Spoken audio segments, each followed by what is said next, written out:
Joe Budden has explained why he's remained tight-lipped about Cassie accusing Diddy of rape, sex trafficking, and physical abuse.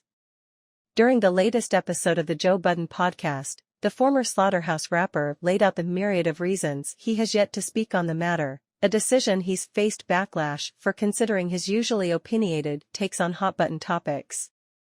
"I did it for legal reasons," he began. "I did it for a myriad of reasons. But first and foremost, the legal portion, y'all ain't bout to clip me up or clip us up or clip this setup and just attach it to whatever story and narrative you wanna attach it to. I been on this here internet a long time before some of y'all was born out there. I know how it goes, and I know how the blog sites work on a slow weekend. I know what they do from experience, because they mostly use me to do it. I don't be trying to give them nothing." He added, "I be in my little hut somewhere and they go dig something up. They say that you responding to something that you not responding to. They take one piece and if they think you talking about it, they put some text to it that's gone make you look and sound a certain way." Joe Budden went on to say that he doesn't want any smoke with Diddy in case some of the rumors about him, such as allegedly orchestrating a plot to blow up Kid Cudi's car, are true. 2. What if that Nga did all the shit that he's accused of, he said. Why would I want to inherit that? What if he did some of that shit, like the violent stuff?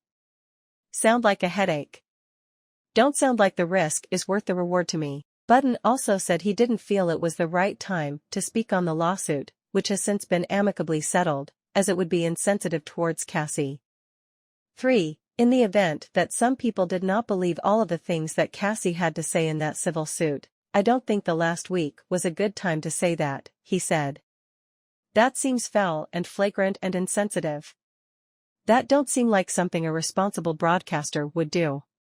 Finally, Budden said that Diddy is a listener of his podcast, which places even more responsibility on his shoulders. 4th, that Nga listens to this podcast, he said. It means that if you have never been on the other side of accusations and stories being put out about you, and now having to hear the news cycle of people that you know and how they report on that, there's a responsibility that comes with that. The internet has the luxury of forming an opinion, but right this second, I'll speak for me, I don't have proof that he raped somebody. I do not have proof that he sex trafficked somebody. Those are the facts. Joe Budden went on Instagram Live shortly before the release of an earlier podcast episode and said some last-minute editing needed to be done, alluding to removing a segment about the legal drama between Diddy and Cassie. I had to do a little bit of editing, 'cause y'all almost got me, he said. Y'all almost got me to be the only voice out there saying some shit. Nah, them blogs would have had a field day with that podcast this morning. Nope. Sometimes you got to protect your peace and your co-host's peace.